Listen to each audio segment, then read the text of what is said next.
Hello, my name is Marcus. I'm the compiler of a collection of therapy quotes entitled 1001 Windmills of the Mind, a collection of advanced self-help quotes taken from what's often called the psychodynamic of the psychoanalytic perspective, which long ago, as I understand, is referred to by some, perhaps many, as philosophical medicine and narrative medicine.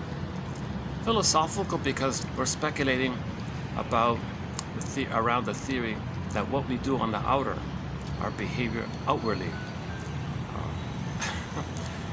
is a reflection or is due to us unknowingly following a script, a traumatic script in the unconscious that we don't remember, and we're following the script like a theater thing. There's a miniature stage director inside of us telling us to do stuff. The puppet master, do this, do this. So in our present life, we're doing stuff according to the script. Now, if the script is a traumatic script, there's the issue. So now we're getting philosophical here. What's this traumatic script? Why do we say baby's traumatized?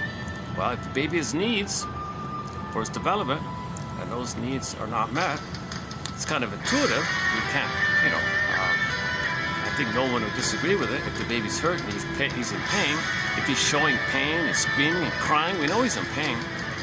We can see the stress and fear and shame and anger and all the tension in the child. Okay, that's the baby's signaling that his needs for connection and safety for his development not being met. That's a traumatic script. If it reaches a point where it's deeply buried in, and neurocircuits, theories, the neurocircuits, the memories, conditioning, imprints lead to blueprints. And now you got an internal working model, a script, a traumatic script. Now there's no time in the survival brain. Okay, since there's no time and you're in pain, what do babies do when they're in pain? Reach for mother. Not knowing the mother hurt him, but he's in pain and now reach for mother. Doesn't remember mother hurt him. Babies are love fugitive from the love they seek. So enter repetition compulsion. The pain makes us look for mother, but we can only do it symbolically. Enter oral fixations. Okay, smoking, drinking, emotional eating, okay, other foods, comforts, and promiscuity, and money, and gambling. All these kind of things that you chase, that you believe if you get will make you happy. The thing you get is called an ersatz symbolic mother, to trigger the time when you get mother to feel better by the memory of mother. So you chase for remembrances of mother to feel better. So once again, trauma, the set points are too low for love and pleasure. So the set point is too high of the pain and the stress and the adrenaline, the dopamine, go, because survival, go, run, right? So the survival brain, like in the jungle, run, fight or flight, or space out, or play possum, or whatever. He's got to survive. That's all he thinks about. The baby's limbic system is kind of operating. That's why that part of the brain is called the chameleon brain, the salamander brain, or iguana brain. Take your pick. So that part of us is kind of operating from that mentality that the baby thinks, or the nervous system thinks, the person's going to perish if mother. Because if the connection's not there, connection's key, right? The connection is everything. If the connection's not there, the baby thinks he wouldn't make it without a mother. We get that. No baby would survive without a mother. So if the connection's not there, it's very traumatic. It's a very conditional connection. It's a very disturbed, erratic, dysfunctional connection. That kind of thing. Hold a second.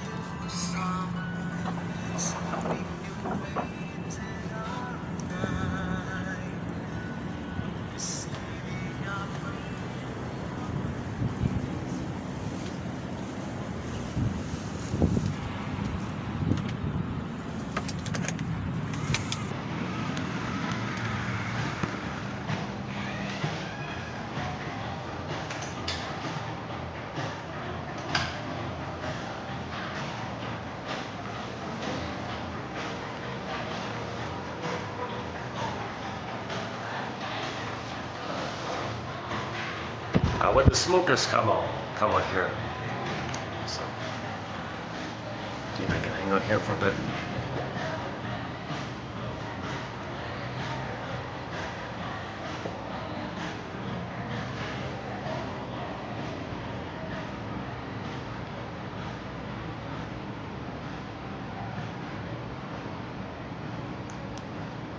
So it's not far from the SkyTrain.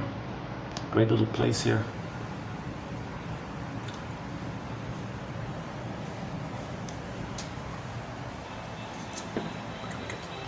So okay, do it here.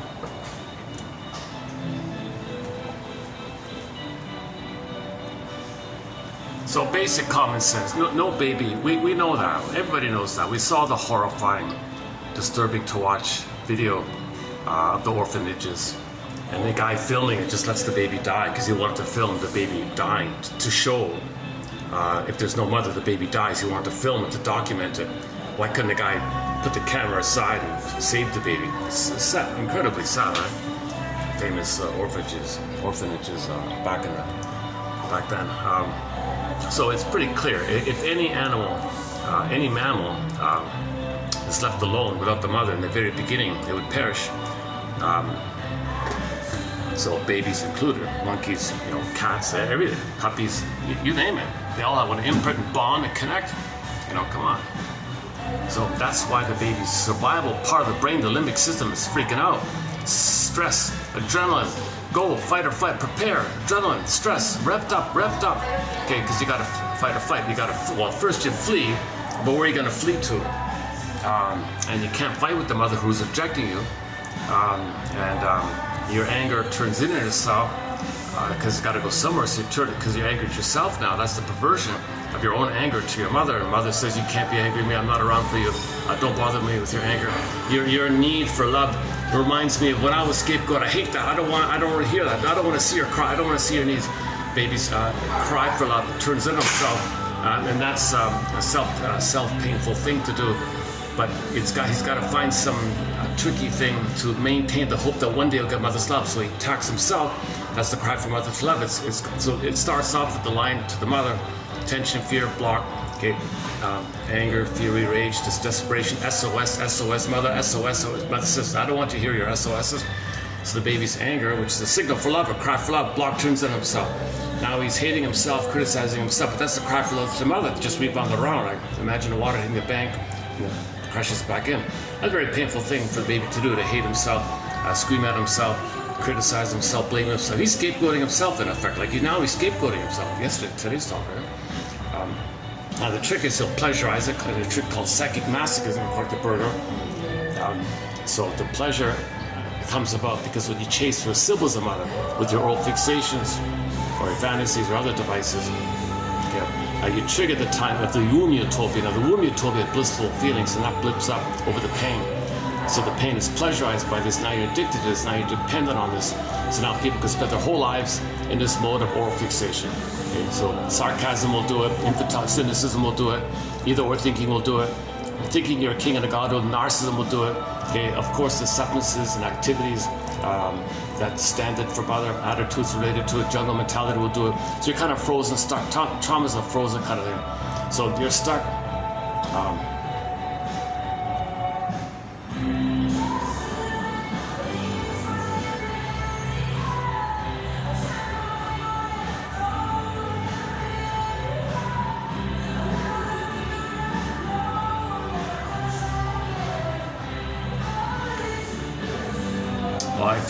If you notice any skips in this video, it's because the music above head is copyrighted, and I had to trim it out. Sure enough, yesterday it showed up that some of the music up there was copyrighted. So let's see if I can how it goes here. Okay, so the brain's amygdala might enlarge to pump up. The amygdala is the fight or flight response, right? EAS, enlarged amygdala syndrome. Some people think it literally enlarges to pump up more cortisol. Entered the comedy film Bob and His Enlarged Amygdala. So he only thought in jungle mentality, either or. Okay, he can only understand things in terms of either or. That's the most desperate way of the survival mentality. Either be eaten. I agree to your agree. If you're at the table, you're on the menu. Plunder or be plundered. This really traumatized. That's why it's a problem out there when so many babies are traumatized.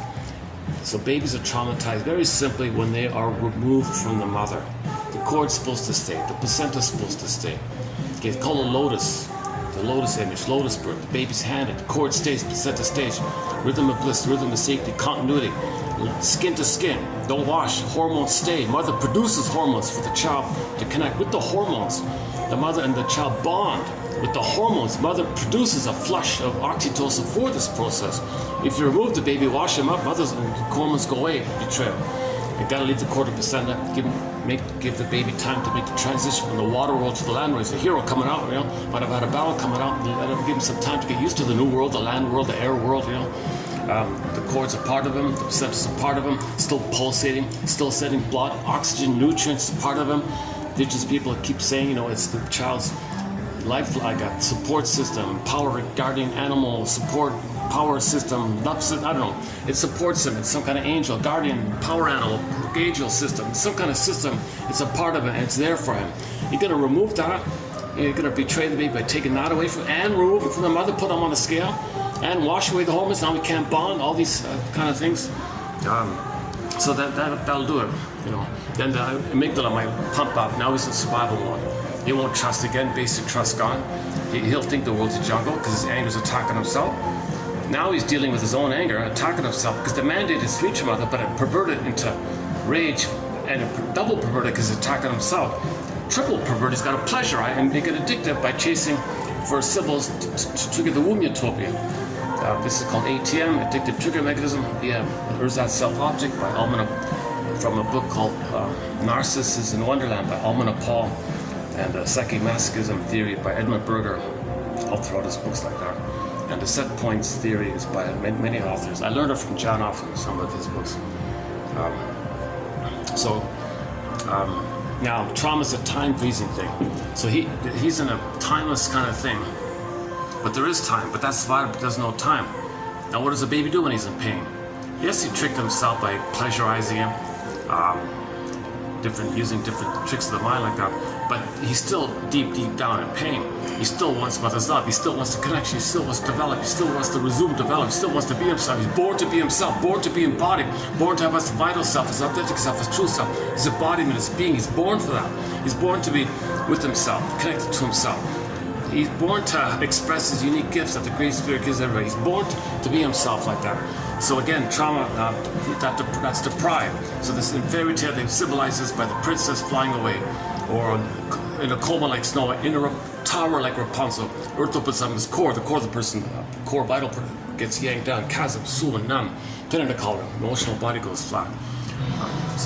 That's called athymolexia, no words for your feelings. Alexithymia, athymolexia, no words for your feelings. Alexithymia, no words for your feelings. Also known as affect phobia, dysfunctional feeling system. Hear your feelings. Oh, he's taking a he's a long smoker. Usually the smokers are done in a couple of minutes. That's okay. It's a Monday early afternoon here. It's not too busy here.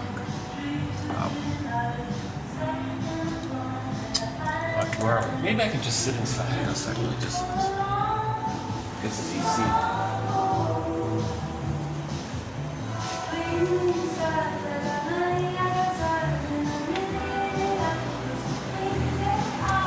Let me just sit here for a second. Oh, it's better. Okay. So actually, since no one's here for the moment, maybe we can just hang out here for get some AC. It's kind of nice out. It's nice out the deck, that little patio deck there. Okay, so the opening premise here is we're meant to live from our embodied self, our feeling system, our feelings stream of consciousness. It's the quality of our feelings that determines the quality of our life. The golden ball, radiance, warm radiance, a wide range of feelings, needed feelings, appropriate feelings. Losses, I can admit a loss. Gratitude, I can feel gratitude.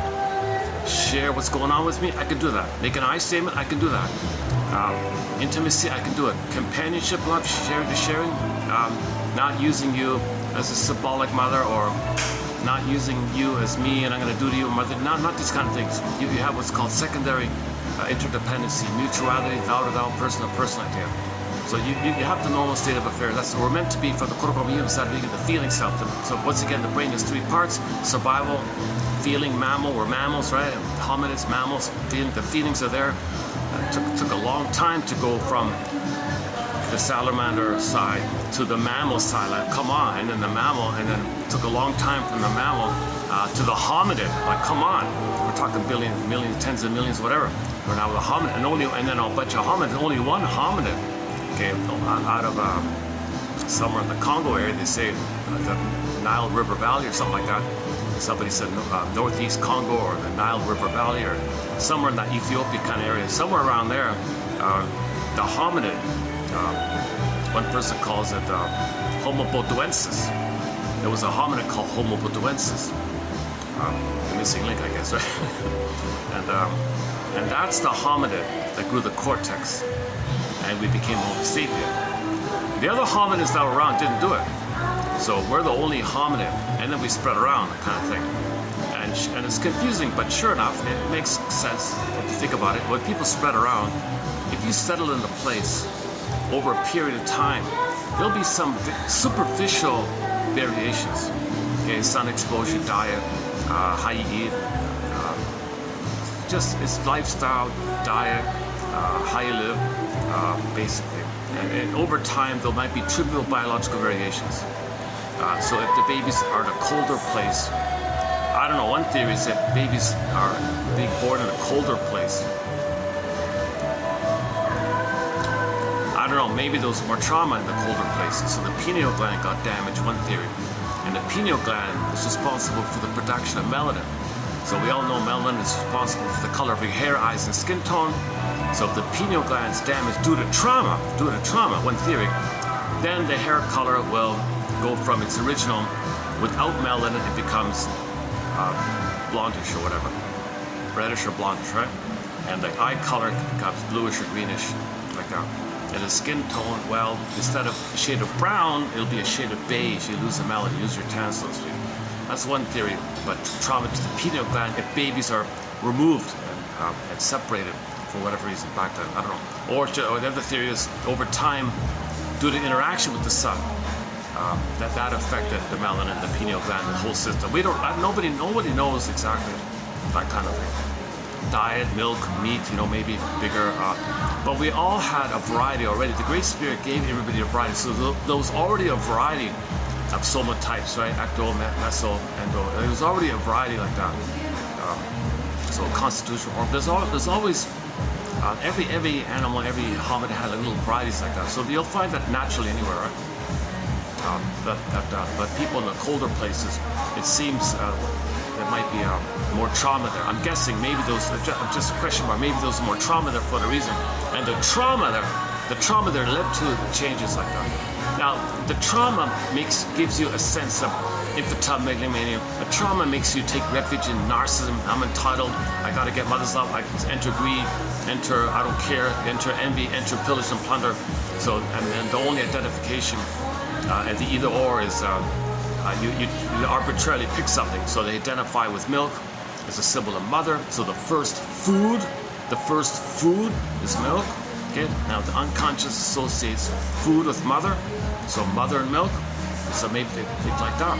So either or, white or not white. Well, shade of beige, shade of brown. Well, close enough. They think like that. So they think in either or. In trauma, you think in either. Click, click. You think in either. Either be. They have a jungle mentality. The more trauma, the more jungle mentality. We're not meant to be like that. We're not meant to be. So then we enter into village to village. So at some point, roughly 10,000 years ago, somewhere between 5, the debates vary between 5, 6, 8. I've heard 10, usually 10. A lot of people say 8. I've seen a lot of 6s and 5s. Somewhere in that range, between 5 and 10,000 years ago, at somewhere in that range, okay, we accidentally traumatized ourselves and went from village to pillage. That corresponded to the discovery of our farming and all that. So we got a surplus, made us feel safe. So when you feel safe, you get serotonin, but that's from the discovery. It goes down, give me more to get the serotonin. And you become habituated, addicted, you want more.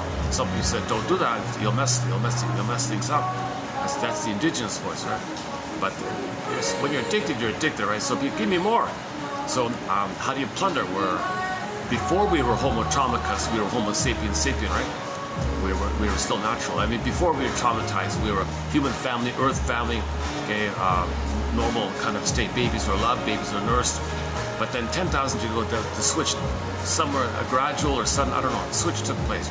So when people said, I want more, because they discovered, and the serotonin went down from your discovery, I want more. Well, to get more, you got to grab land to give you more farming, more land, more, right?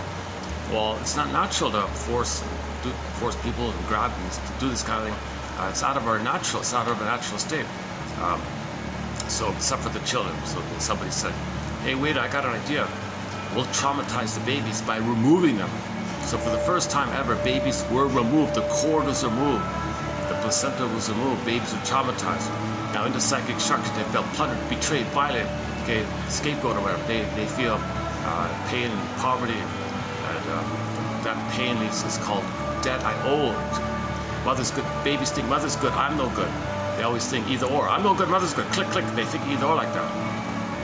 Okay, if they're no good, that means they're in debt. They do what I gotta do. How do I gotta win or earn mother's love? So they're always into permanent debt. There's no time. Permanent pain, permanent shame, permanent guilt. Always debt, debt, debt. Right. So then they identify with the aggressor.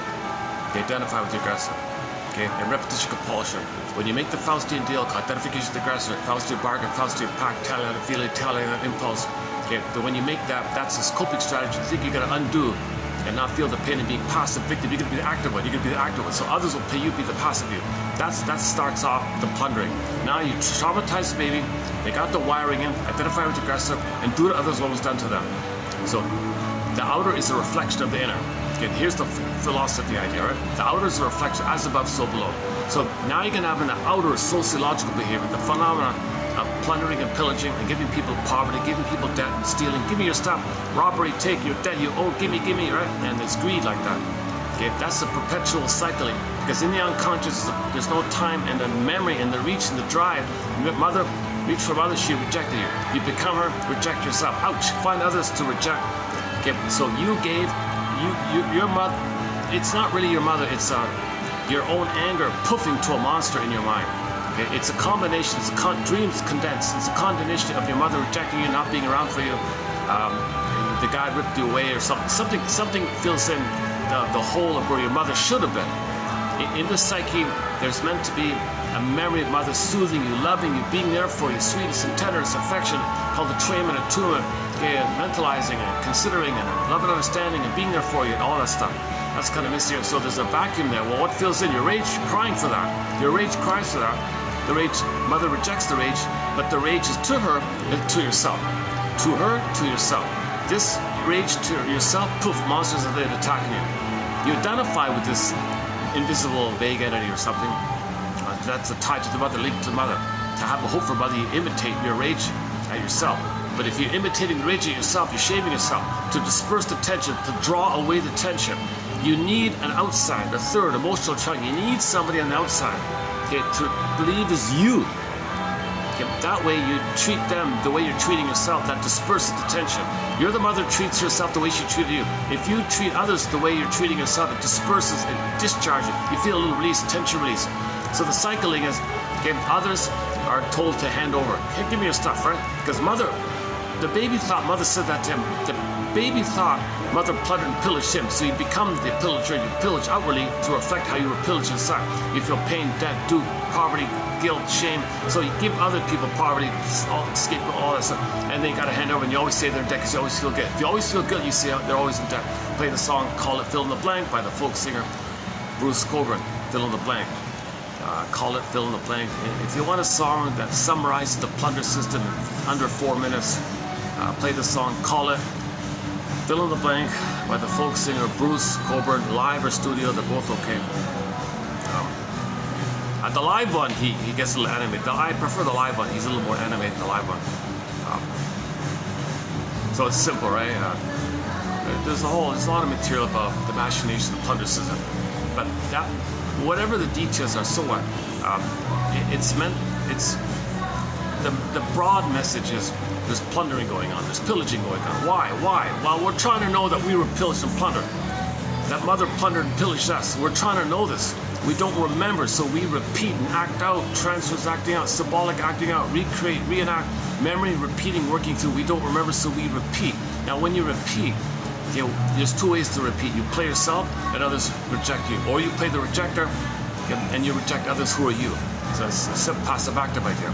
So you're just repeating until you remember. When you get the story, narrativize, philosophize, narrativize, now know what you could have known, feel what you could have felt, okay, then you get your feelings, healing takes place. Healing can happen. Okay. Oh, I want to read a story I just found on the way in called the wayward princess. Just a short little fairy tale from long ago. So healing does happen, a lot of healing stories out there, but it depends on your consciousness, it depends on your willingness to piece together, story us together, what happened. So you make the inference that what we're doing on the outside is a reflection of our map, our traumatic script. Our traumatic script on the outside reflects the traumatic script on the inside out. You want to heal it out, you gotta look at the inside. Okay, man in the mirror, Michael. Oh.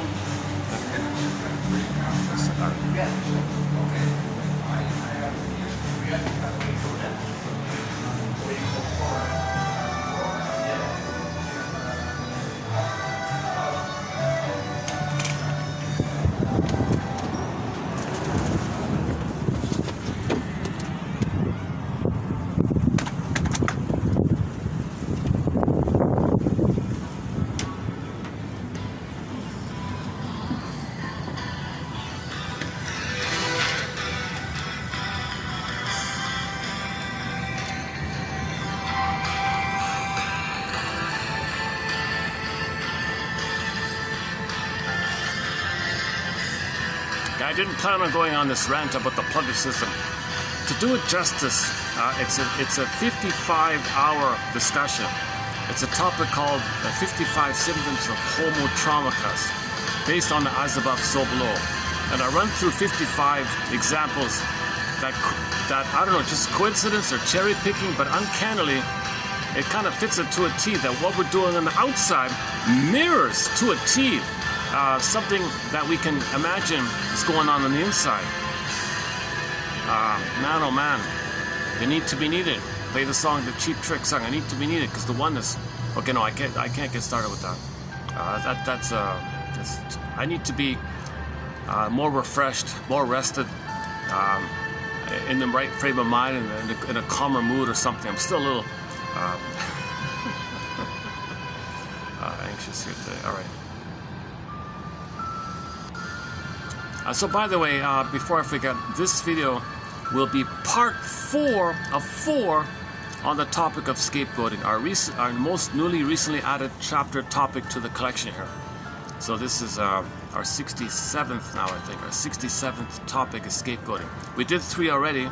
Part 1 was the article by Vogel and Bell. Excellent article about how the scapegoated child draws away the tension. The parents feel better. The parents find a way to feel better about themselves, some relief from when they scapegoat the kid. So they ask the kid to play a role, coax them into the role, make the child identify with something they don't want to know about themselves. That disperses the tension because the child is displaying, symbolizing what's going on. Oh, one second. Hi.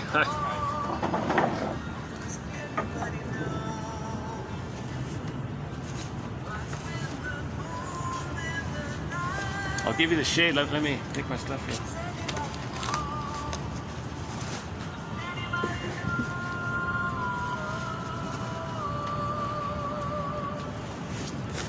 Take the shade if you want it. All right, yeah. Appreciate it. Thank you. Yeah.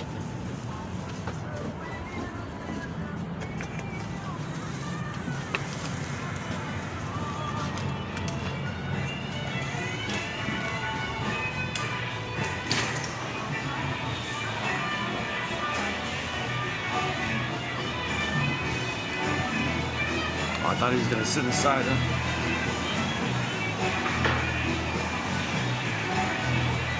I love it here. The problem is the music. Most of this is copyrighted. I thought that guy was going to sit inside, but there's no shade there. I've got the only little shady spots. I gave it to him. At least I can. He's got a cold beer. He looks like a. I'm sure he's got a lot of personal stories. I should interview him. Tell him, what do you know about scapegoating? Were you scapegoat as a kid? What role did you play to keep your parents together? Do you think that the role you played in your family system affected you in any way? How? How did it affect you? How did it form your identity? How was your identity formed by the role you played with your parents? Do you think maybe your parents had an investment in you playing a role, but by playing that role, you had to sacrifice and put on hold, suspend, put away, exile away, scapegoat away your vital self, your core self, your true self, your budding beauty, your emerging self. And you have to play this role, and the more you play the role, the more you disconnected, the more you gapped away between the role, the mask, the social mask, the as-if self, the false self, the pseudo-self, etc. That the more you play that, the more you're there, because that's the imprint of this. Your identity's formed in triangle with your parents, but your real self is separated. And the more you play the social role, the more gap you are in this pain like that. And then to deal with it, you drink beer. That's not what you do.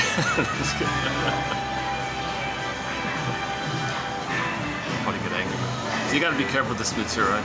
If people haven't begun the second journey, if they haven't left Omalsa, okay, hang on, Salem, Oregon. Let me get this right.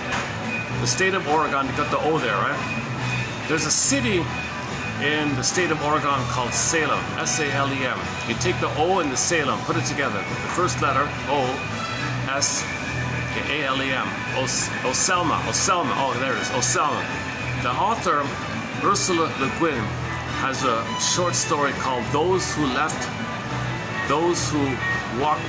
Walk Away from Oselma. So, okay, back to our scapegoating topic. We started off with Vogel and Bell. Excellent article, 1960 article. I ran through it a bit. And then part 2 is the miscellaneous quotes. They were good. Part 3, done yesterday here, was the Ursula Le Guin story called Those Who Walk Away from Oselma. So she buried an old story from the 1800s, told by other people throughout history, as a parable, as a fictional parable, to make people aware of both the inner dynamic of inner scapegoating. So if you're inwardly scapegoated, mother doesn't meet your needs and you have to scapegoat yourself. The image was this poor huddled up child in a tool room, suffering, no light, hunched over, bloated belly, malnourished, flies and bees and things, and suffering little kid like that. What do you do when you realize that? Do you ignore it and pretend you're happy? Most people do. Most people ignore their soul and just pretend to be happy going to the horse races or something, like she said in the story. Some people realize it and they walk away. Now, when you walk away, that's the second journey, the hero's journey, the midlife journey, the midlife audit, the midlife. You don't want to do that way anymore. So you begin the journey to heal yourself. So that's what the story means. Those who walk away from the false life, the false lifestyle. It's an illusion that you're happy, but you're not happy, because your soul, you can see the soul. That's your feet, that's your true self, that's your soul. That little girl in the tool shed, that's the soul. So of course, when you realize you walk away, some people deny, I can't face that. No, just deny. And the child's suffering, deny that. Some people say, no, I can't do this anymore. They walk away. Now, those who walk away, they're going to, there's a topic about now what happens in midlife. Some successfully heal their inner child, and they become teachers, and they become kind of like facilitators in the world out there to help others heal and be more aware of themselves. Some try, they're overwhelmed with the trauma, so they can't do it. They're kind of scapegoated themselves in a way. So that topic.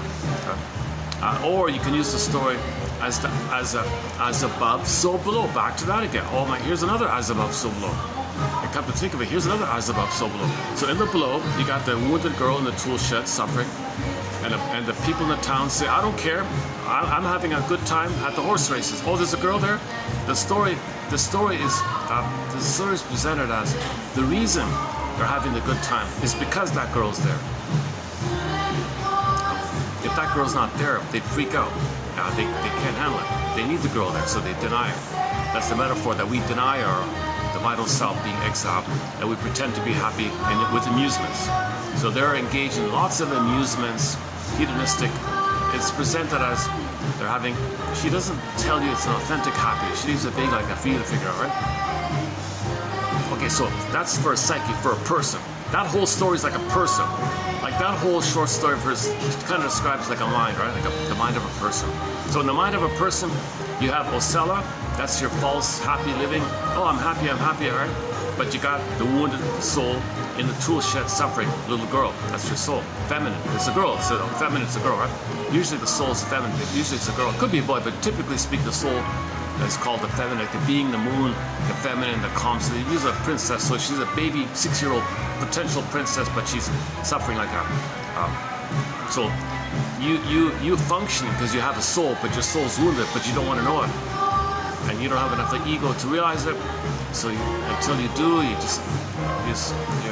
you're living an unlived life. You're living a false life. You're living a provisional life. You're living. You don't know how. That's why nobody in high school taught you how to heal yourself. Nobody teaches you in high school. What do you do if you have a traumatized psyche? What do you do when you're hurt? Like, how do you heal yourself? How do you fix yourself? How do you understand denial, defense mechanism, rationalization, head in the sand? No one teaches these things. A lot of people say, "How you talk about psychobabble?" You deny. So you just amuse to distract, and go to Lotus Land, or get in the Odyssey, Lotus Land, or Calypso Land, or Circe Land. You do these kind of delusional things. You think you're happy, and you're addicted to this false freedom, quote unquote. So that's why some people, a portion of people, when they realize their soul is like that, they want to leave that way and find a way to not live in that way, that old way, that the death of the old way is kind of like the birth of the new life. So the people who walk away are beginning. It's like it's just a seed. It's just beginning. It's like a virgin birth, like the birth of it, but it hasn't blossomed yet. It's just beginning. There's a potential new life. It's death of the old way. It's the birth of new life. So that's how some people are able to have the rebirth motif. Or some people are kind of stuck in a trying. So a lot of people are trying. Some succeed, some don't. Kind of. But they're on the right path. You got to heal if you realize you're wounded. If you're wounded and deny, okay. So that's about soul. So think about that. About how do we know this is going on inside? How do we know we have a wounded soul? Well, a percentage of people out there are put into poverty. You see it on TV, poverty and suffering all the time, non-stop. So that's a reflection. And the people on the scapegoater side thinks they're happy at the expense of others. So in the pillage and plunder, people party, drive nice cars and all that.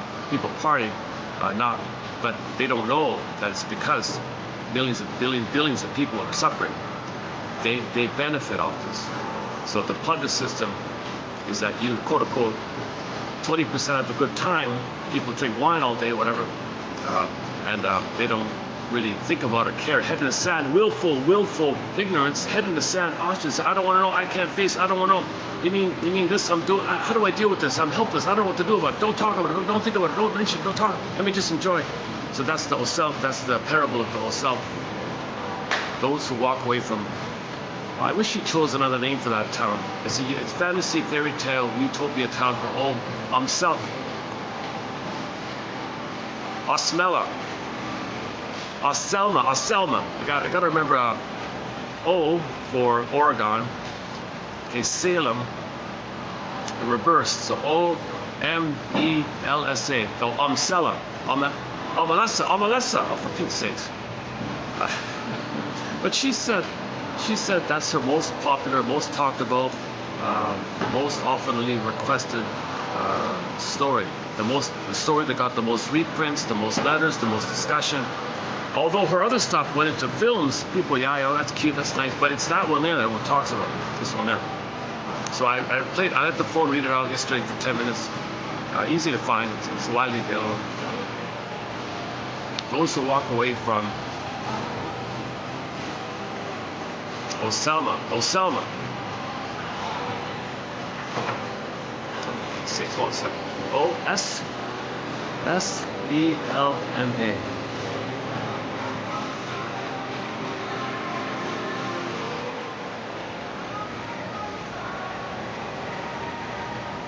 Did I get that right? Selma.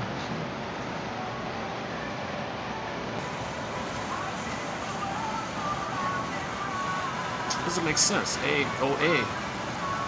Okay, maybe I got it wrong. Somebody asked her, why did you call it that? I can't remember it. Osmela.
baby, basic trust crashed, gone.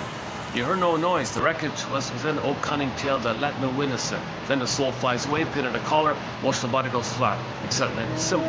Now you're back in the survival brain. You're supposed to live from the feeling self, the mammal self, the embodiment self, the soulmate self, the feminine self, the little girls. Okay, you're supposed to live from there. That's where we feel real alive and so on.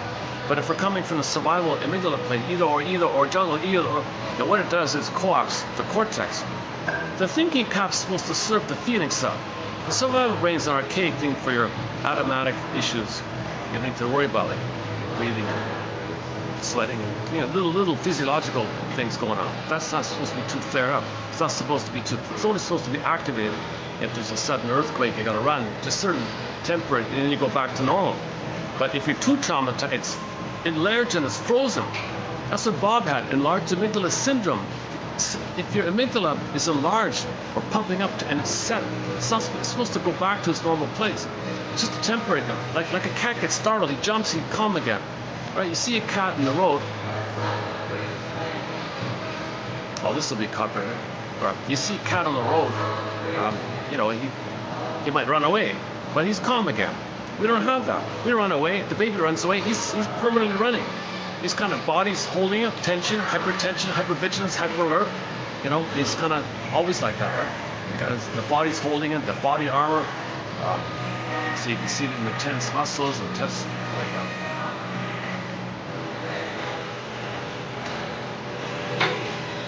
Okay, you might not be hearing me right now. This is probably copyrighted. Should I just pause, wait for the song? The original is good, eh? The original of this song is somebody's having it. Okay, you're probably noticing a skip here, right? You might not even be hearing or seeing this right now. Let's wait till this song's over.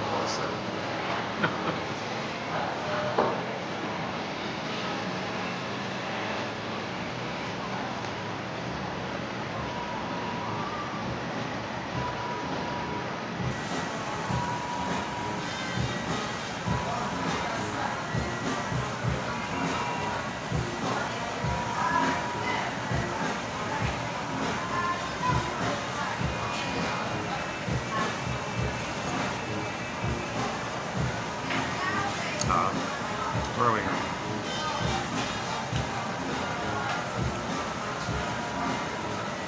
Okay, so in the conclusion, in the follow-up comments by Miss Le Guin, she said, look people, I'm not inventing anything. Others have told this story, that many party at the suffering of others. Come on, the suffering people, the scapegoated people. So some try to do something about it, some try to heal the system. Or if it's a metaphor for inner dynamics, for its individual, then you want to heal yourself. Those are the walk away ones. But in the outer world, you might have, people who write books, try to explain the system. We don't need to do this. Why are we doing this? Why are we eating up the planet? Okay, Rick Emmett's a good example. His song, Big Lie, there's a good example. Big Lie by Rick Emmett. The singer, Rick Emmett. Here's a line in there. We're eating up the planet as fast as we can. Why? And people say, I can't help it. Yes, you can. You're not a baby. You're an adult.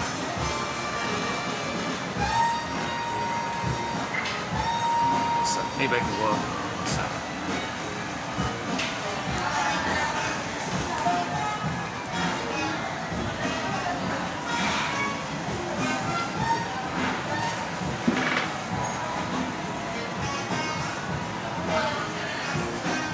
Let's see. Are they still there? Hold on a second.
Okay, let's just leave it there for the time being. A little choppy introductory, I'm a little fragmented and incomplete in the introductory phase here. So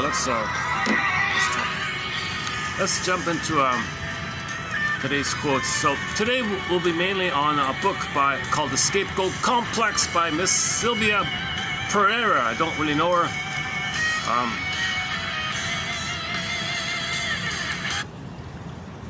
Okay, Scapegoat Complex by Sylvia Pereira, 1986 book, I think. But before, hang on a sec, before I do it, let's read her little story called The Wayward Princess. So, this fairy tale, usually it's metaphor for inner dynamics, right? Usually, fairy tales and myths are like dreams on the inside story to represent your dream, to know your inner life like that. So dreams communicate from your unconscious to like the bridge idea. Wilderness, okay, to the town square. Wilderness is your town square is your unconscious conscious. The letter from the wilderness to you, that's you want experiential knowing. Affective syntax, apprehension to comprehension. Yin and yang, feminine, masculine, moon, sun, day, night. You need this harmonious. Think about the Tai Chi symbol, the yin yang symbol. You want this harmonious, flowing interaction between your feeling, your embodiment, feminine, masculine, doing. So when you can do from the feeling, the spark, you're alive, the kiss, Snow White, okay, marriage, prince and princess, or king and queen together. That's a harmonious interplay like that. So, so the common motif is the soul is exiled, okay, and then the person with an exiled soul does conscious work, and you see inside the psyche, a personification of the energy reflecting his conscious efforts. The little prince, the prince is searching for the princess. So the prince looks around for the princess. Aha, I found you. You're so beautiful. Marry me. And they're together and they're happy again. That's your feeling. You come back. A common motif. This is fairy tale. So this one here called the Wayward Princess. She borrows it just for a more practical, like commonsensical, regular idea. Not necessarily in the psychic world idea. She's not really a shrink or something like that. But it's a good little story. It's a short little story called The Wayward Princess. Let's see if I can read it here also. Let me see if I can enlarge it. Oh yeah, here we go. She says, this story was brought to my attention independently by 3 clients who identify themselves as scapegoated individuals. It expresses the positive meaning of the scapegoat as the carrier or the way to a better life kind of idea. Okay, here's the story. So keep in mind, it's an ancient 1,000-year-old story or something. Okay, called The Wayward Princess here. All right. A certain king believed that what he had been taught and what he believed was right. In many ways, he was a just man, but he was one whose ideas were limited. One day, he said to his 3 daughters, quote, "All that I have is yours, or will be yours. Through me, you obtained your life." Ooh, I hate those when they say that. Parents say, I gave you life. "It is my will which determines your future, and hence determines your fate." Dutifully, and quite persuaded of the truth of this, 2 of the girls agreed. The 3rd daughter, however, said, quote, Although my position demands that I be obedient here, I cannot believe that my fate must always be determined by your opinions." Oh yeah? Feisty young daughter, we'll see about that, said the king. He ordered her to be imprisoned in a small cell where she languished for years. Meanwhile, the king and his obedient daughter spent freely of the wealth which he would otherwise have expended upon her. Okay, this is very similar to the very similar pattern here. The king said to himself, "This girl lies in prison not by her will, but mine. Ha! I told her. I decide.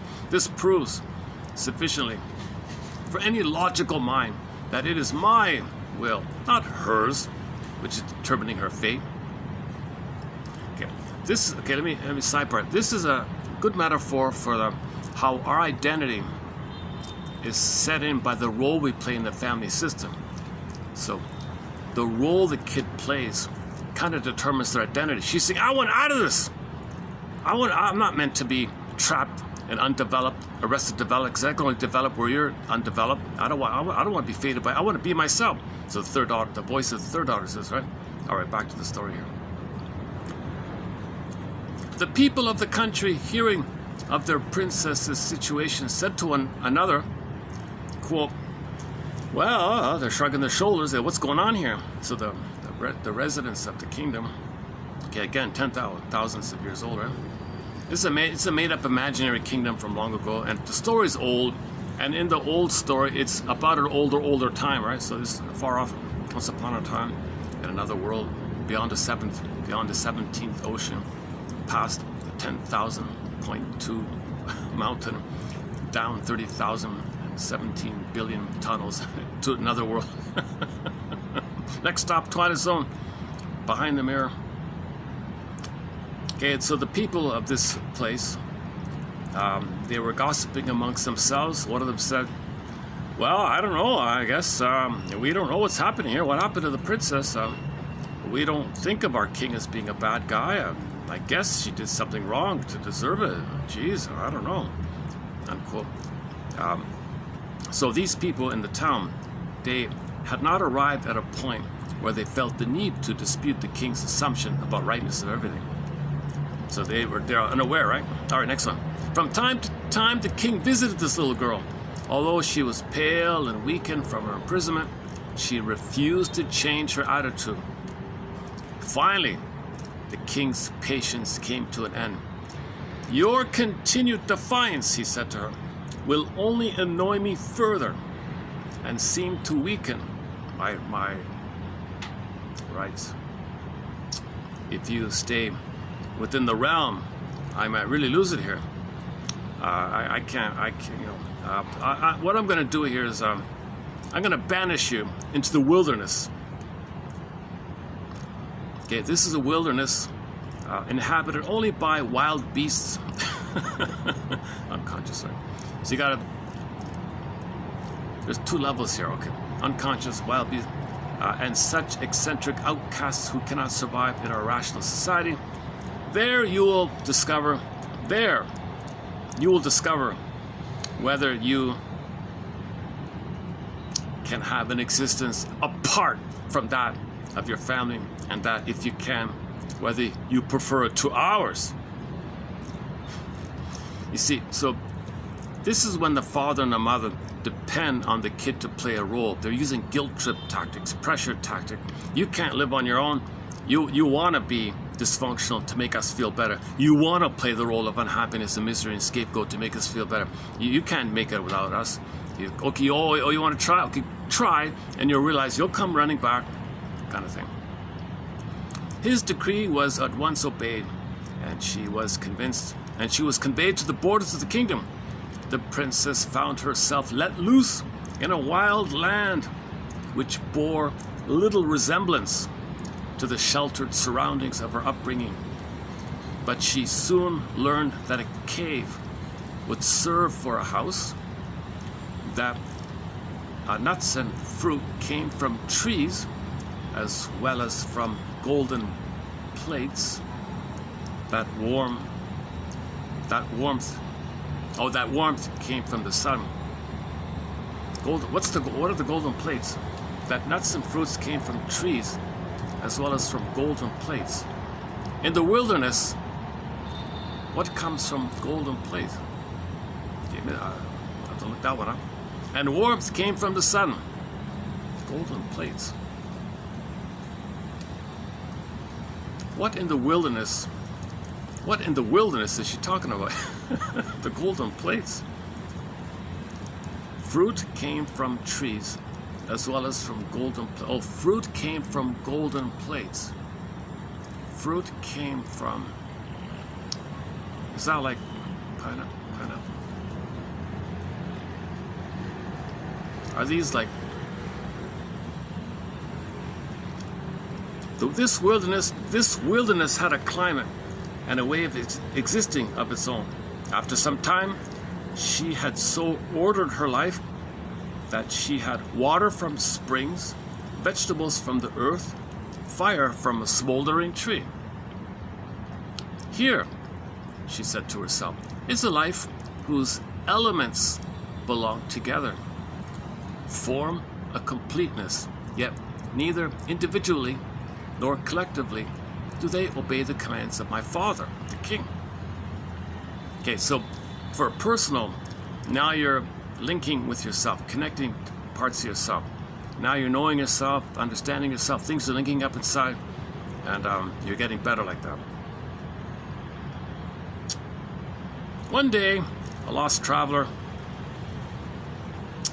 as it happened, a man of great riches and ingenuity, came upon the exiled princess, fell in love with her, and took her back to his own country where they were married. Okay, so the metaphor there, the prince in the story, it's a personification of the energy within, where if a person on the outside is thinking about things, the prince is the hero inside, looking for the soul. So you're trying to understand, you're going to link with your soul. Okay, when you link with your soul and you reunite and get married, okay, you have a new life idea. It's not just, it's like a dream. You got to think of like a dream like that. But back to her take on it here. After a space of time, the two decided to return to the wilderness. After a space of time, the two decided to return to the wilderness, where they built a huge and prosperous city. They built a city where their wisdom, resources, and faith were expressed to the fullest possible extent. The eccentrics, quote unquote, and other outcasts, many of them thought to be madmen, harmonized completely and usefully with this many-sided life. The city and its surrounding countryside became renowned throughout the entire world. Word got around, and it was not long before its power and beauty far outshone that of the realm of the princess's father. Okay, so on an individual level, for a personal level, when you're healed, you shine, you're better, you're way better off than you were before, right?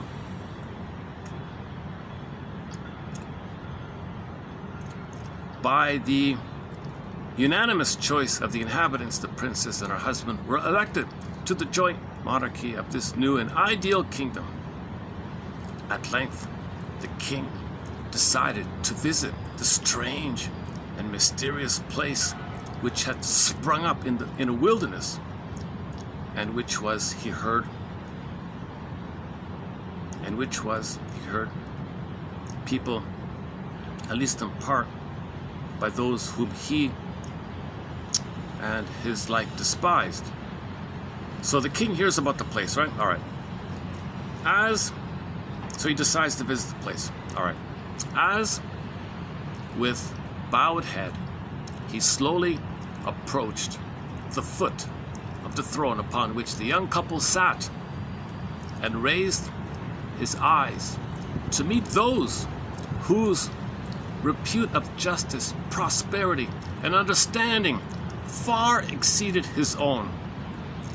He was able to catch the murmured words of his daughter.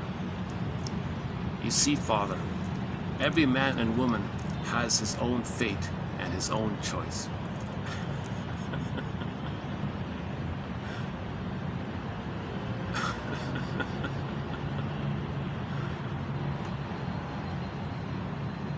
So she's emotionally individuated, emotionally more mature than the father, and the father's guilt-tripping tactics, because maybe the kid was scapegoated. Maybe the daughter used a pawn as a battle with the mother, or the mother used her as a pawn. He said, no, I need you here to placate her so she doesn't attack me. Emotional triangle. You got to be in the system here.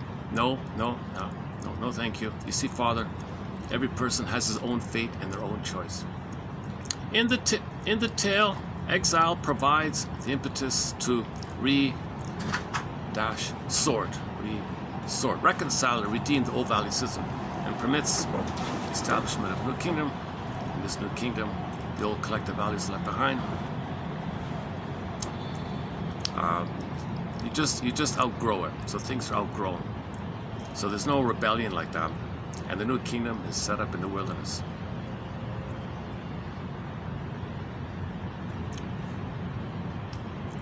Okay, hold on a second. Got another smoke here. Okay, hold on a second.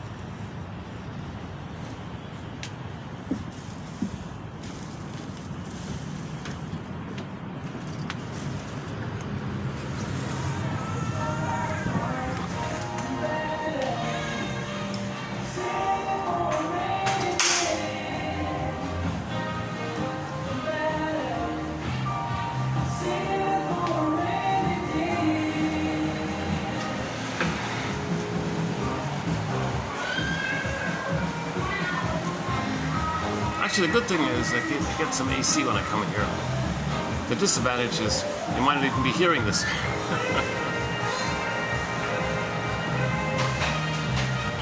I can't keep asking them to turn off the music because guests pour in all the time. Okay, now let's. Okay, so this is what I'm referring to is this. Do I have the front cover here? Oh, barely. So in the mind is the accuser one, right? The scapegoat, right? All right. So from the same author, now let's do part 4. Now let's begin part 4 of 4 on our topic on scapegoating. The scapegoating parents are invariably themselves the fragile and wounded children. I'll click the battery. Hold on, before we get going, let's see. 50%. The scapegoating parents are invariably themselves the fragile and wounded children of righteous demanding parents, and they have no stronger sense of a self which validates their wholeness than their scapegoated children can have. Often there is a particularly strong unconscious bonding with the scapegoating parent, sometimes verbalized as a feeling that the parent needed or wanted the child's care. This bonding also is a mark of participation mystique. The symbiotic, oh, that's going to be copyright. Marvin Gaye does a very good cover of a song we have on our soundtrack called Ain't That Peculiar. Ain't That Peculiar. But I played the Fanny cover of it with the slide guitar. Oh, this is copyright off for sure. Hang on a second. How am I gonna get away from this?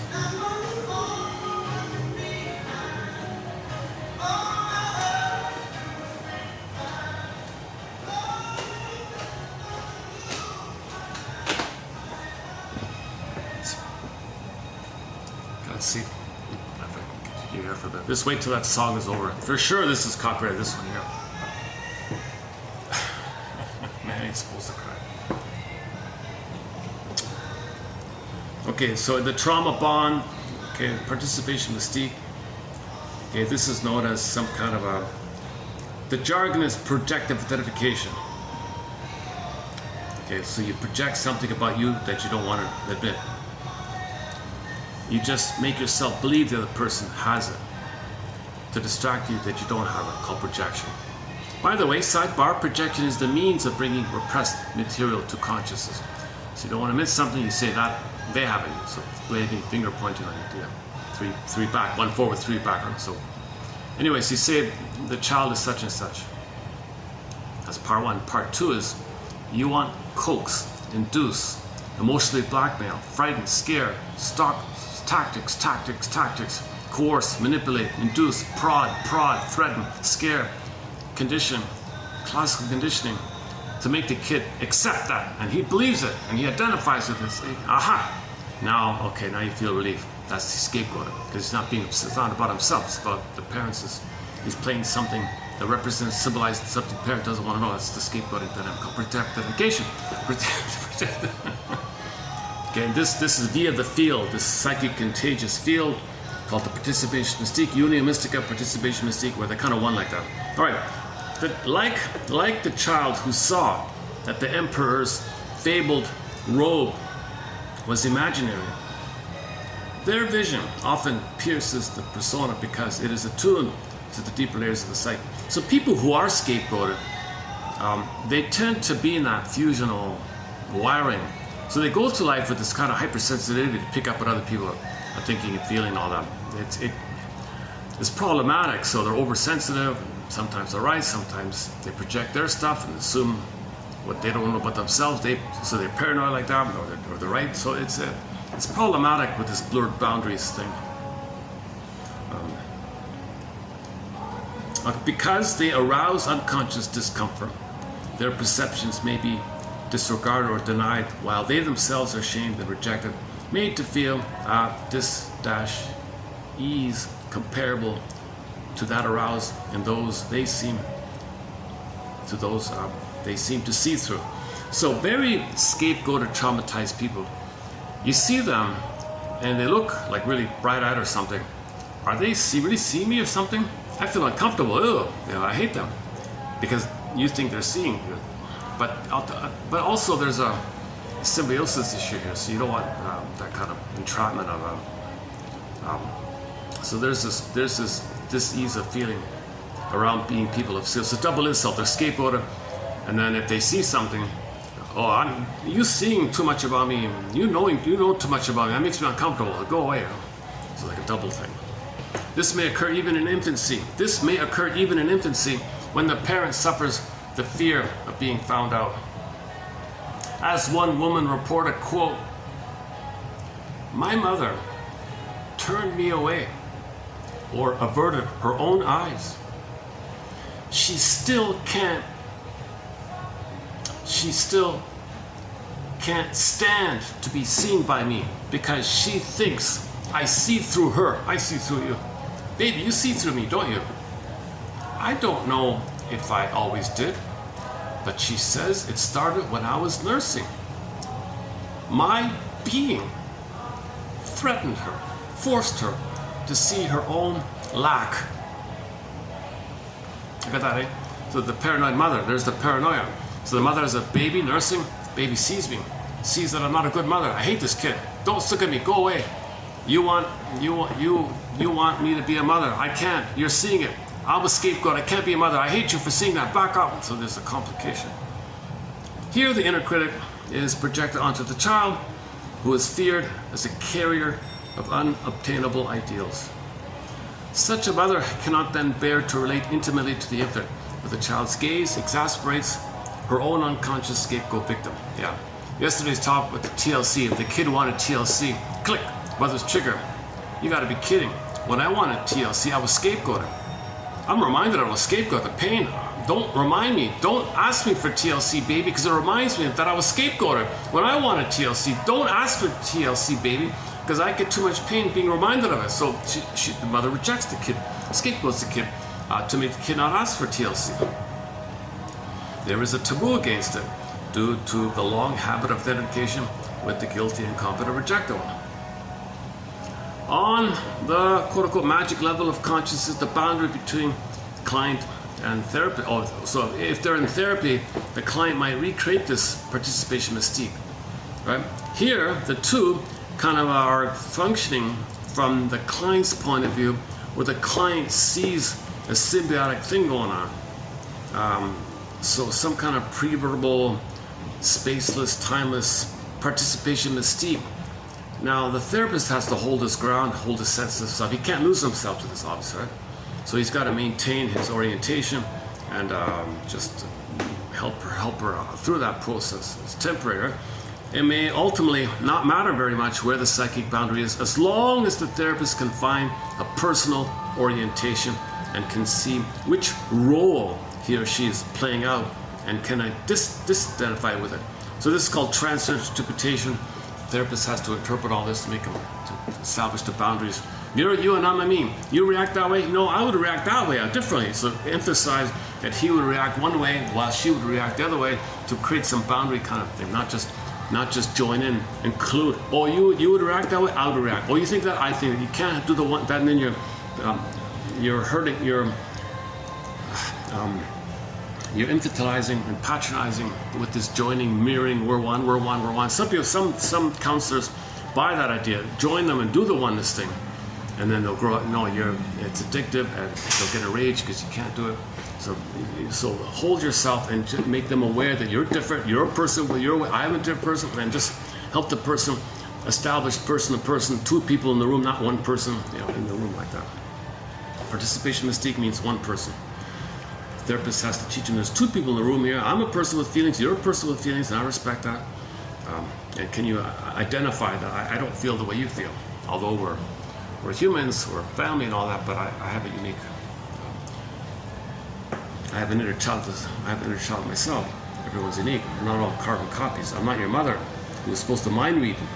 So the participation mystique is the client wants mind reading, crystal gazing, everything's perfectly attuned backward. That's what the baby wants with the mother. He's trying to recreate. They often have no experience of parentally metabolized aggression to permit them to distinguish between power as an ego necessity and its misuse in crushing putative feeling destructiveness. Okay, these children who are scapegoated don't understand that the parents can metabolize feelings. They only have the experience of a sudden outburst, maybe, and it's overwhelming. Thus, they fear to wield it all, unless and until it is cleaned up. One man said, quote, I put Clorox on my angry emotions. And I express my anger, and okay, so because of that, whenever someone is afraid to express or assert or say what they feel. So if somebody is angry, but they're not allowed to be angry, okay, because they're so afraid of it, then it leaks out in something called passive-aggressive modes, passive-aggressive ways. Okay, lateness, procrastination, dawdling, deliberate inefficiency, these kind of things. So we have a new one here. I'm going to add another example here to our topic on passive aggressiveness. So some scapegoated kids are very passive aggressive, so these passive aggressive techniques may permit some expression of the split off impulses, but expression that is indirect, vague, oblique, and usually unconscious. For example, innocent hostility.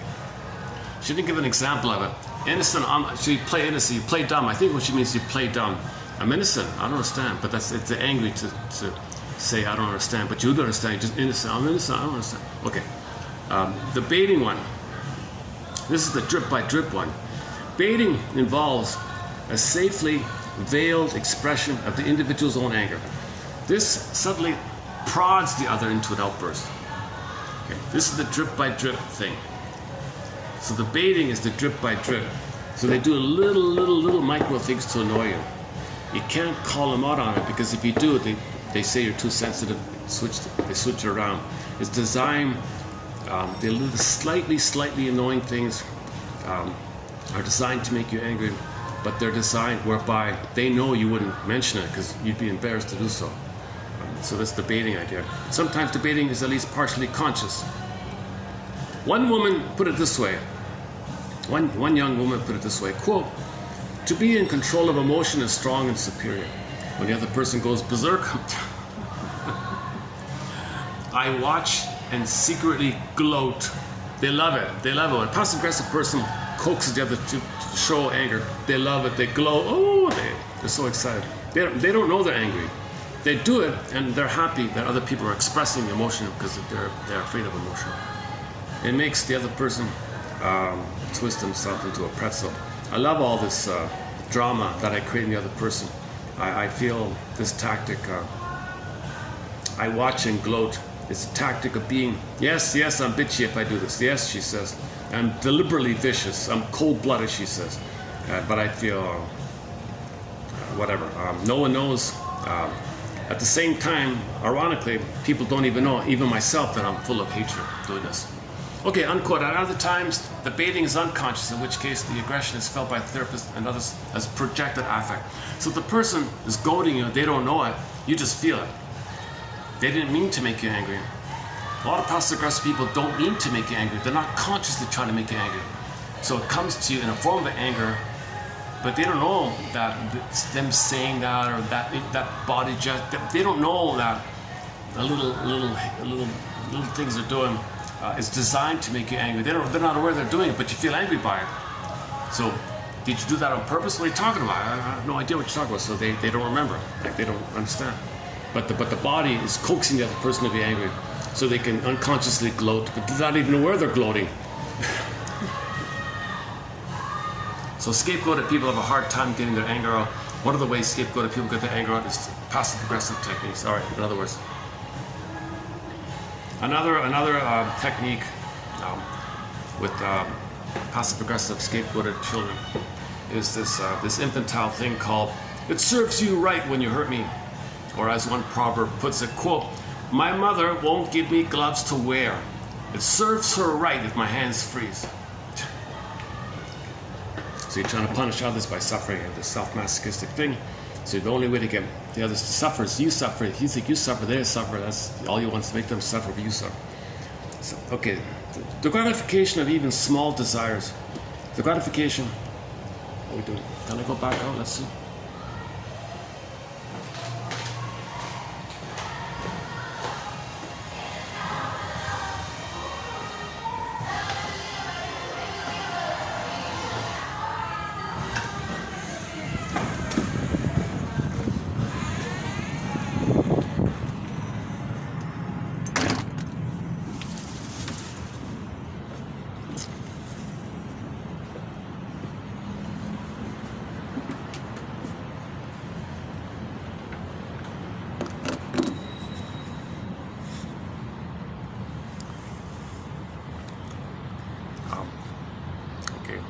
Okay, on another point, on a different point here,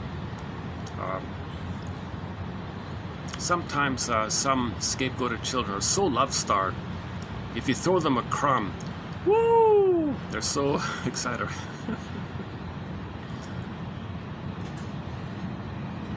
The gratification of even small desires for scapegoated individuals may initially be so potent, however, that it may seem so exciting. Emily Dickinson expressed this when she wrote, quote, "One drop of joy and I tip drunken. One drop of joy and I tip." Oh, some more. Oh, hang on. So the gang's coming in. Hang on a second. Let's take it outside. Let's go back.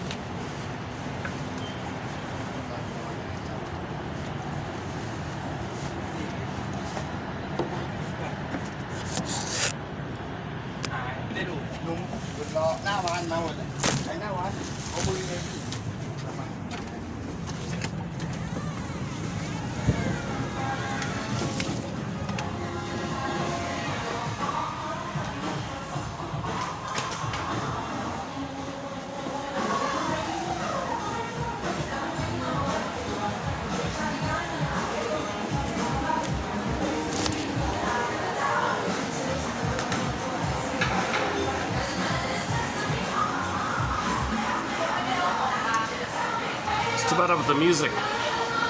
It's pretty much the same in every hotel, restaurant. The music's copyrighted in every place.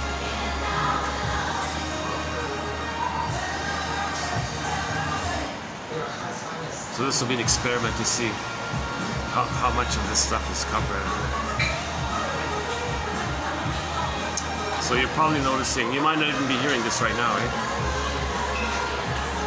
Sometimes on occasion they let you filter out the music only, and I can keep the speaking. Often they can't. But there won't be shorts during the copyright stuff. Okay, here's an interesting point about the crumb idea. One drop of joy and I tip drunken, says Emily Dickinson. Indeed, the somatic symptom of dizziness may accompany the experience of non-judgmental acceptance and concern. So somebody likes you, you never had that before. Ooh, you're drunk, dizzy.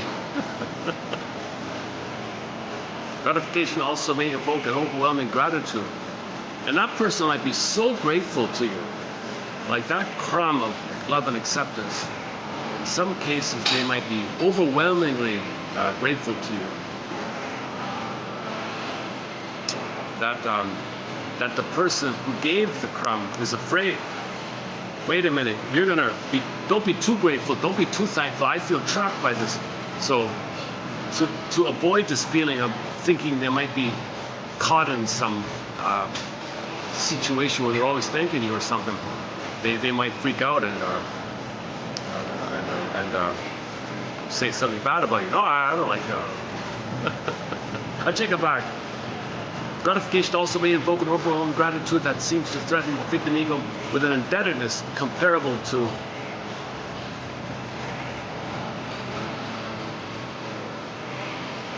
the fear of this caused one man to fall back into argumentativeness and blaming each time he experienced acceptance. Oh, pardon me. Oh, I got it wrong. Sorry.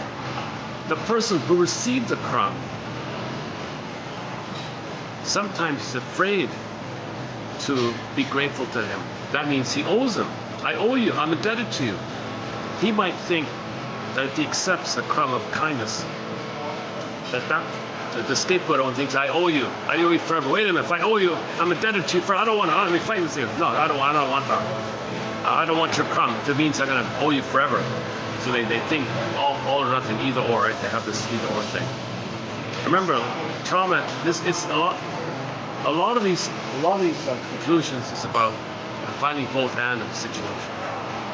By retreating to black and white categorization under the accuser, he sought to stave off inundation by the unconscious.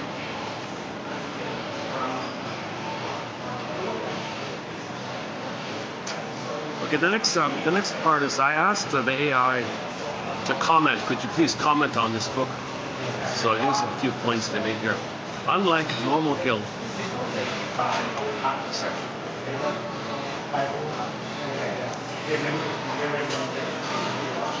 we get people like that.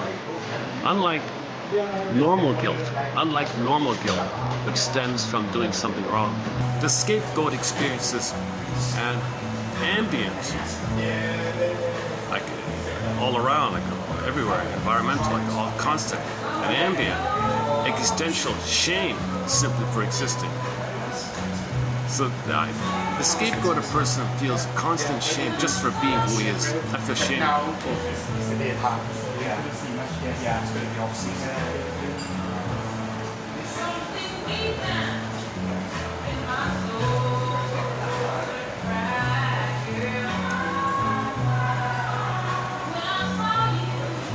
Where are we?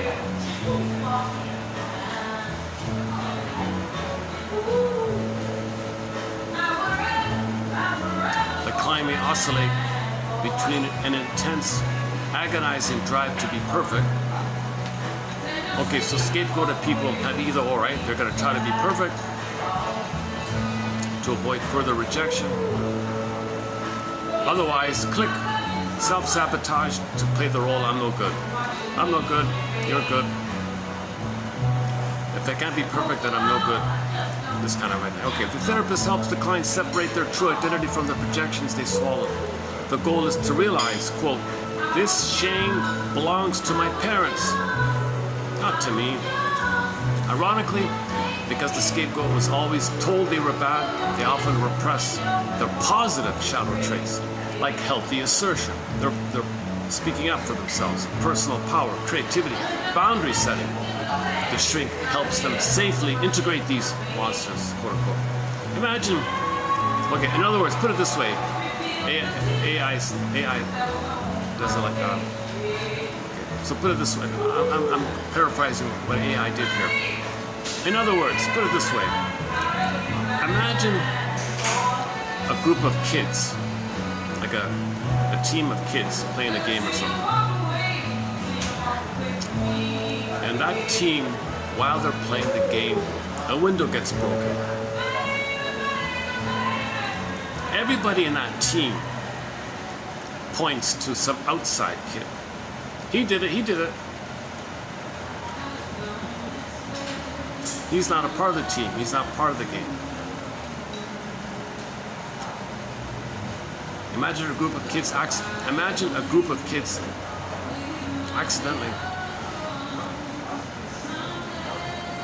Imagine that a group of kids accidentally breaks a window while playing the ball. Instead of the group admitting it, the group panics.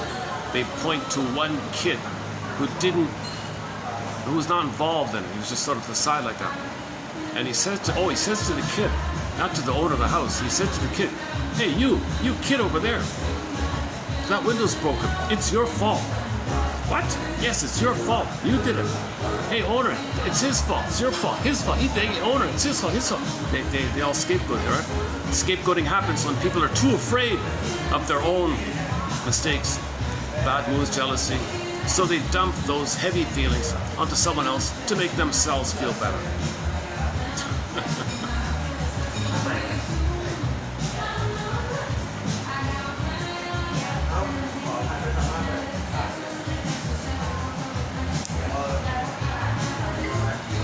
Let's see if it'll read out.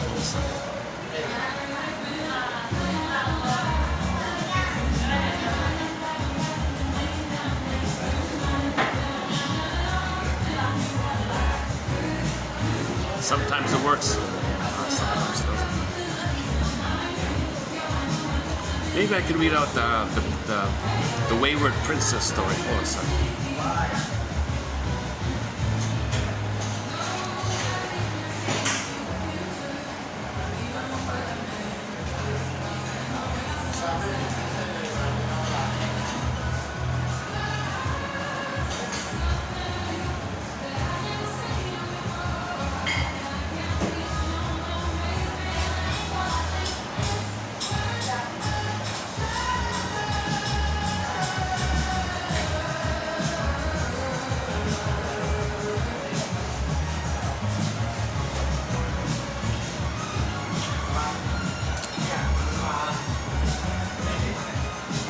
The Wayward Princess, okay. Let's see if the phone will read this out. Can I go back? Let's see.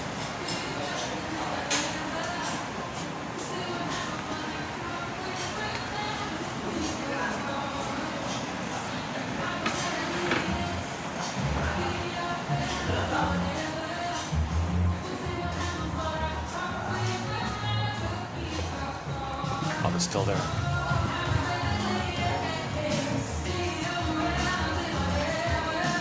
Let's go downstairs then. Thanks a lot, eh? See ya.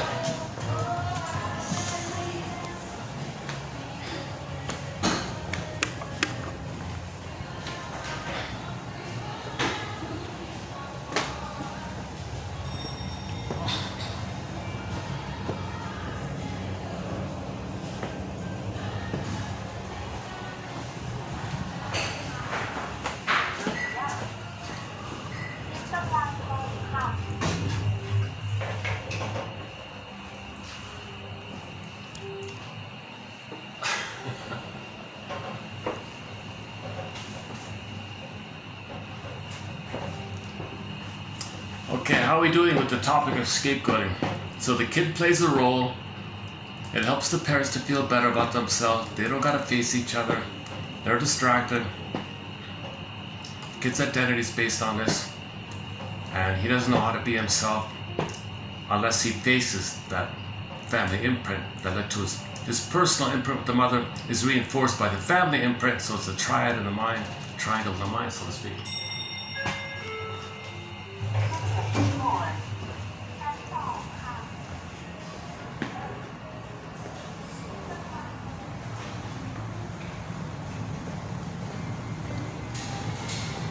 Okay, let's go. There's a nice spot, eh? Let's go there.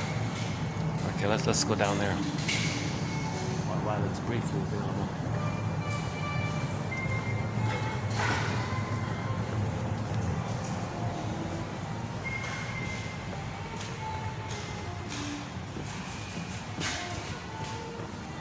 They don't like it when I sit on the stairs.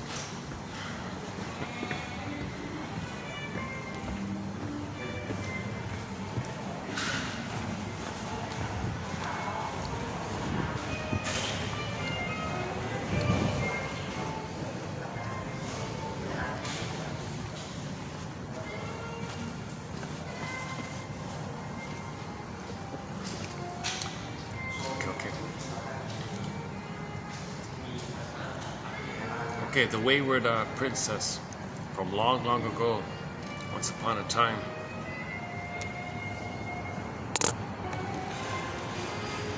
Those who come to this awareness are the builders of a new temple and a new kingdom. 83. Page 106.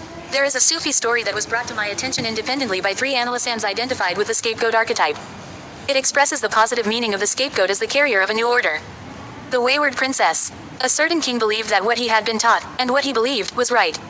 In many ways he was a just man, but he was one whose ideas were limited. One day he said to his 3 daughters, "All that I have is yours or will be yours. Through me you obtained your life. It is my will which determines your future, and hence determines your fate."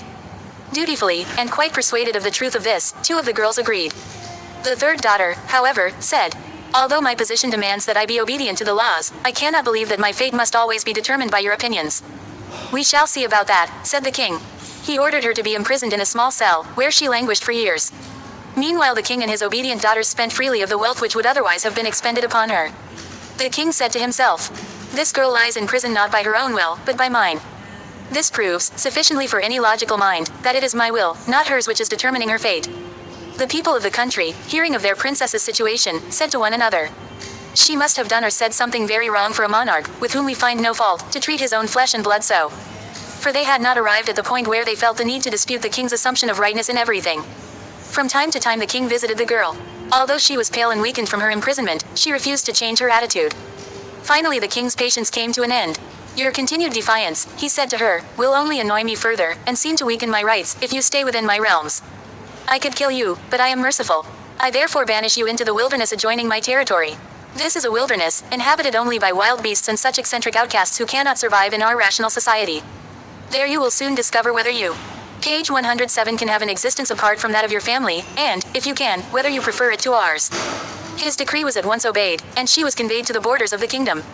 The princess found herself set loose in a wild land which bore little resemblance to the sheltered surroundings of her upbringing. But she soon learned that a cave would serve for a house, that nuts and fruit came from trees as well as from golden plates, that warmth came from the sun.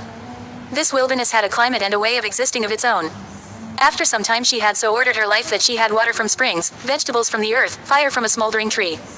"Here," she said to herself, "is a life whose elements belong together, form a completeness, yet neither individually nor collectively do they obey the commands of my father the king." One day a lost traveler, as it happened a man of great riches and ingenuity, came upon the exiled princess, fell in love with her, and took her back to his own country, where they were married. After a space of time, the 2 decided to return to the wilderness, where they built a huge and prosperous city where their wisdom, resources and faith were expressed to their fullest possible extent. The eccentrics, and other outcasts, many of them though to be madmen, harmonized completely and usefully with this many-sided life. The city and its surrounding countryside became renowned throughout the entire world. It was not long before its power and beauty far outshone that of the realm of the princess's father. By the unanimous choice of the inhabitants, the princess and her husband were elected to the joint monarchy of this new and ideal kingdom. At length the king decided to visit the strange and mysterious place which had sprung up in a wilderness, and which was, he heard, people at least in part by those whom he and his like despised. As, with bowed head, he slowly approached the foot of the throne upon which the young couple sat and raised his eyes to meet those whose repute of justice, prosperity and understanding far exceeded his own, he was able to catch the murmured words of his daughter. "You see, father, every man and woman has his own fate and his own choice." 84. In the tale exile provides an impetus to resort, reconcile and redeem the old value system, and permits the establishment of a new kingdom. In this new kingdom the old collective values are left behind, not killed or rebelled against, but simply abandoned, outgrown. And the new kingdom is set up in the wilderness, the page 108 in between place where wanderers and eccentrics dwell. The wilderness, an image so frequent in scapegoat-identified individuals' dreams, becomes finally an image of the interface, a ground from which the stable ego can actively seek out a creative relation to the ever-present breadths and depths of the objective psyche. Radically new in this vision is the respect of each individual for the particularity of another's views and contribution. As one woman put it, "Because I can love my own scars and my strengths now, care about them and parent them, I can even love my own fate. Also I can accept the wounds and strengths in others and forego needing to be the one who is right and powerful or the one who is wrong and disgustingly weak. We are each right, and each wrong, like the blind men with the elephant. Because we each have a piece of the truth. The truth is there, but we are each limited to our own limited view. So we need each other and complement each other. The scapegoat problem admits of no easy resolution in collective culture. The spirit of all groups is prone to magic level consciousness, with its propensity for splitting and shadow projection. Most groups retain their shared sense of positive identity by coalescing against an adversary, thrusting out what is felt to be negative, just as most individuals do. 85 But the type of consciousness that permits witnessing this fact is not a characteristic of the primitive group spirit. It must be deliberately fostered. It can only be carried by individuals, and unless there is respect for individual perspectives within the group, the gadfly voices crying in the collective wilderness may go undifferentiated. 86 Objective witnesses cannot then be discriminated from unadapted cranks, self-seekers and unconscious borderline characters who thrive off the oppositionalism that fills their own power needs. Too often the authoritarian hierarchy of the group exacerbates the inherent difficulty of differentiation and quells potentially creative dissent. The archetype of the scapegoat itself can mediate between a coherent, positively identified group and outsiders, just as it mediates between individual ego ideals and shadow, by making conscious the meaning and dynamics of shadow projection. However, unless the archetype is carried with the consciousness that permits disidentification, it will mire group members in the group spirit in splits similar to those suffered by individuals. In order for the archetype to be carried with consciousness, it needs a meaningful image that can contain its splits and hold a mirror up to its own nature. Page 109. While Christ is for many Christians merely another scapegoat who will bear all of the believer's sins, Okay, from when an she gets introverted, into the spiritual religious perspective he may be examples, seen. I think it just muddles things once you get into all these religious examples. Religion is a tool to the plunder system, so give me a break, don't. Okay. It's a nice little lobby here. They got like 20 staff all around. Okay, let's wrap it up. Yeah. Is there any fun way to close up today's? Oh, the battery. Oh, let me check the battery. Oh, 20%. Yes.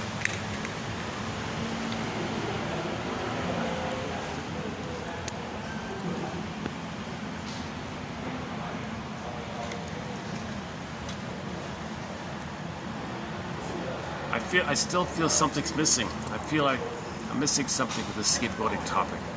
So either or, okay, projection, dispersal of attention, rationalization, make excuses, coaxing people to arose, it sustains it, it's a system.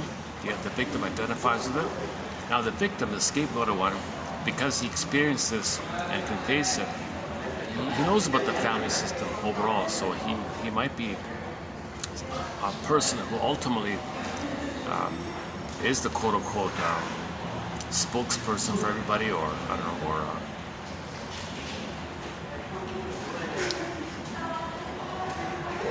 knows the two sides of it all. Like they know what it's like to be victimized, so they know it. And the victimizers don't know they were victimized, so the victimized people who know they were victimized got to help the victimizers know that they were victimized. So the role of the victimized who are conscious is to help. So the scapegoated ones who become conscious of having been scapegoated, they're meant to make the scapegoaters conscious that they were scapegoated, right? So there it is there, right? There's the back and forth. The scapegoated identified, who realized they were scapegoated, somehow have to find a way. Look, people, look, scapegoaters, you wouldn't do this if you weren't scapegoated yourself. Who taught you this? Come on, you wouldn't do this if you were. And you think you're superior and you're right. No, that's part of the scapegoating tactic. So you were scapegoated if you do. If you're hurting others, you were scapegoated. You're hurting others to know that you were hurt. Hurt people, as we all often say, right? So the people who are conscious of the hurt are trying to make the people who are unconscious of their hurt conscious of their hurt. In a nutshell, maybe that's the one part of it.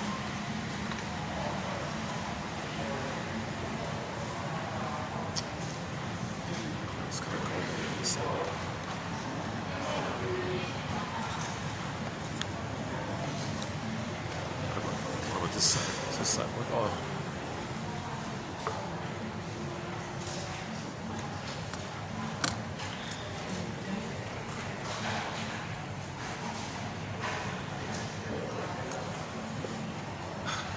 It's a nice living room kind of deal.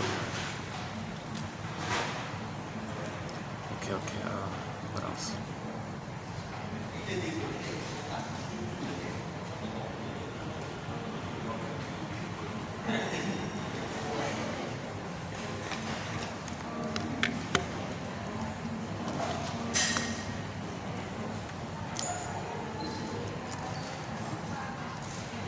Well, I guess I'll just leave it there. If no other thoughts come to mind, I'll just leave it for today. Scapegoat. The book is called The Scapegoat Complex. With the T, with the Scapegoat Complex. Marie-Louise von Franz, honorary patron. 1986, is that right? 1986. Yeah, 1986.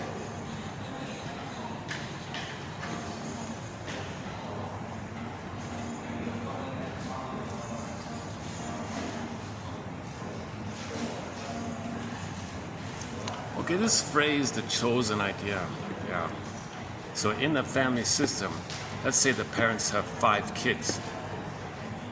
Who's gonna be the scapegoat? So he was the chosen one, right? So why are we creating other people to represent our unloved self? Because if you do that, then you don't know you have an unloved self within. Scapegoating is a defense mechanism. Scapegoating is something we do to make us unaware that we were scapegoated, that we feel like the hunched up girl in the tool shed. Yesterday's story. Oh, yesterday's story. Do I still have it? Yes, yeah, oh, here we go. This is the...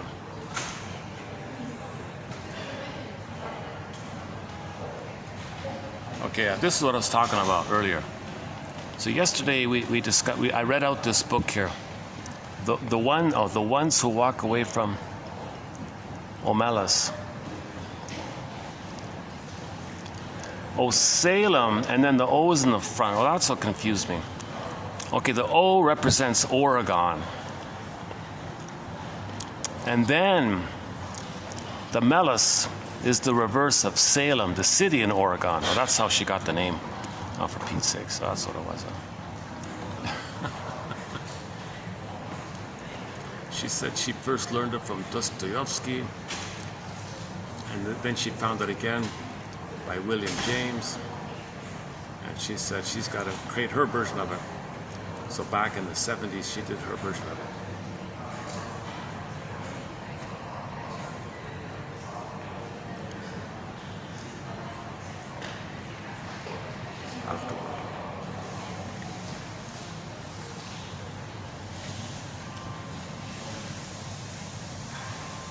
So she tells her backstory about this,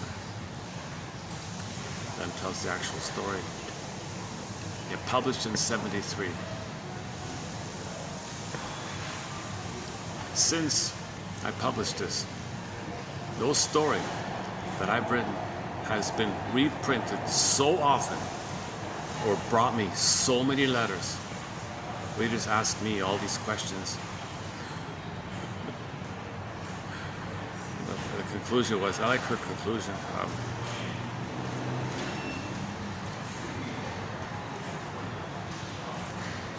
It's simply one way to read the story, a painful, profoundly responsible way. In this view, we are not, we are not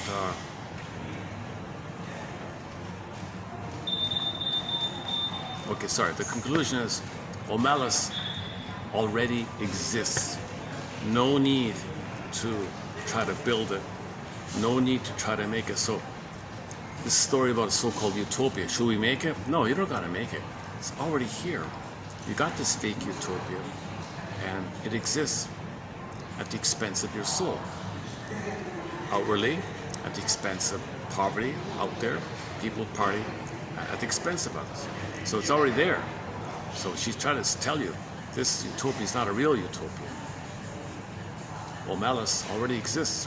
No need to build it or choose it. We already live here in the narrow, foul, dark prison we let our ignorance, fear, and hatred build for us. So our ignorance, our fear, our unwillingness to look in the mirror, our fear of self-introspection, to know thyself. We mock it, taboo, psychobabble. We do that all the time. Although Reuben Fine says, hold the phone here. There's enough information available now, including 1001 Limits of the Mind. There's enough information now for us to declare ourselves to now be in the age of awareness, self-awareness. awareness of self and others, the age of self-awareness. He says, let's declare ourselves out of the age of anxiety, out of the age of narcissism, and now we're in the age of Aquarius. Age of awareness. Reuben Fine, he's the number one, he was tied for number one for the best chess player in the world when he was young. We have a few of his quotes, not too many. He's not that insane. He's a vague kind of he's a friendly, vague, harmless kind of writer, I guess. A lot of it's sort of obvious, I guess. But that essay of his, I kind of like, the age of awareness.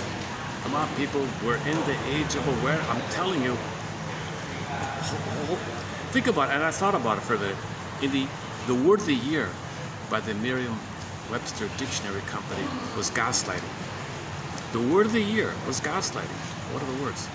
Gaslighting. So that's awareness, that we're aware that gaslighting exists. Right?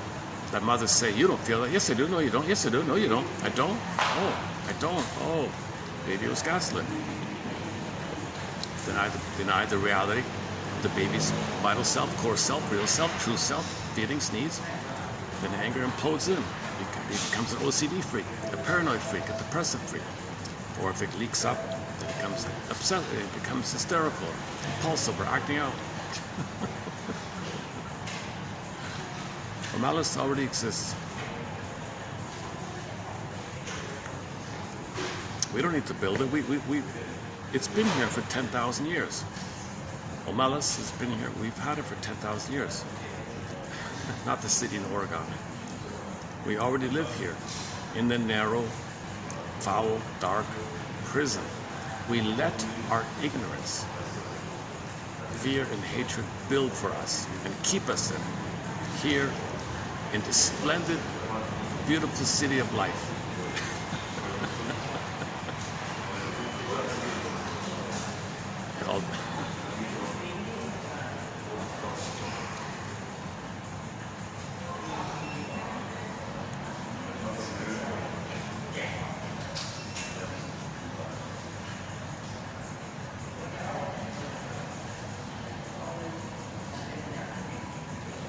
Look at all the books. Look at all the books she's written, eh?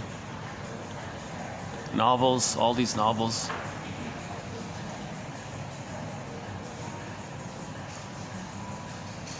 One of them was made into a film, I think. Story collections.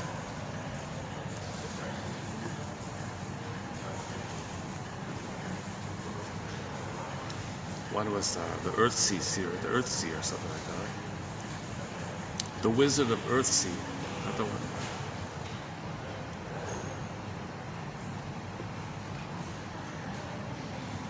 Earthsea and Tales. Tales from Earthsea, was that it? Oh, Tales from Earthsea, I think that's the one. All right, let's wrap it up here. Where can I play this song?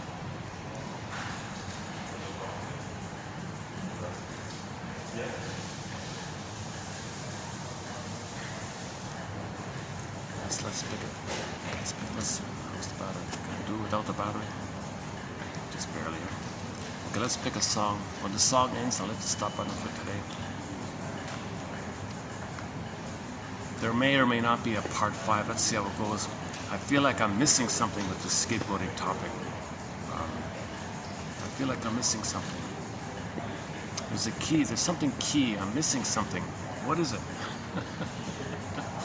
And what does it mean, golden plates in the wilderness? What does that mean? Got to check that out. All right.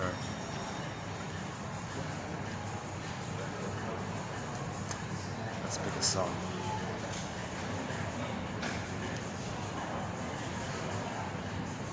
A sec.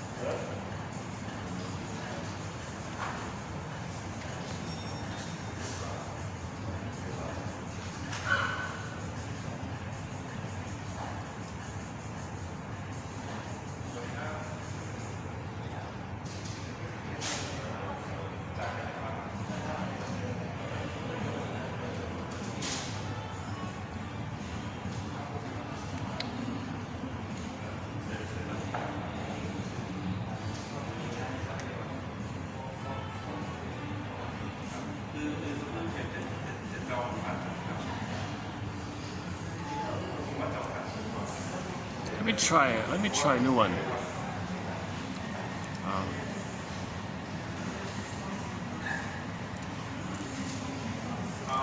Called, what's it called?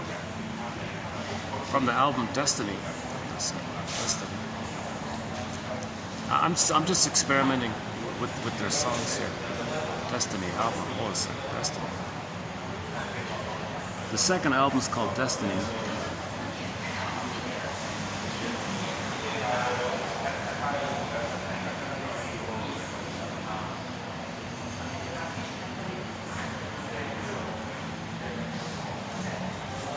Okay, I have the album. So the first track is called Legend. And the second track is called Destiny.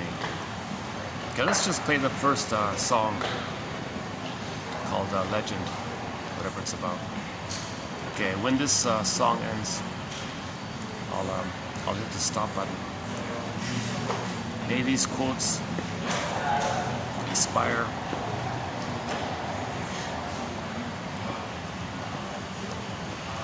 understand awareness, age of awareness, the age of awareness.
change to help a blind man?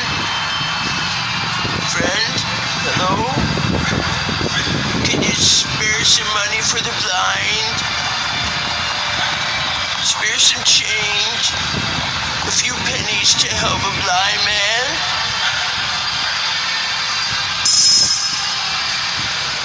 Oh. you. God bless you. Excuse me? I think I know you.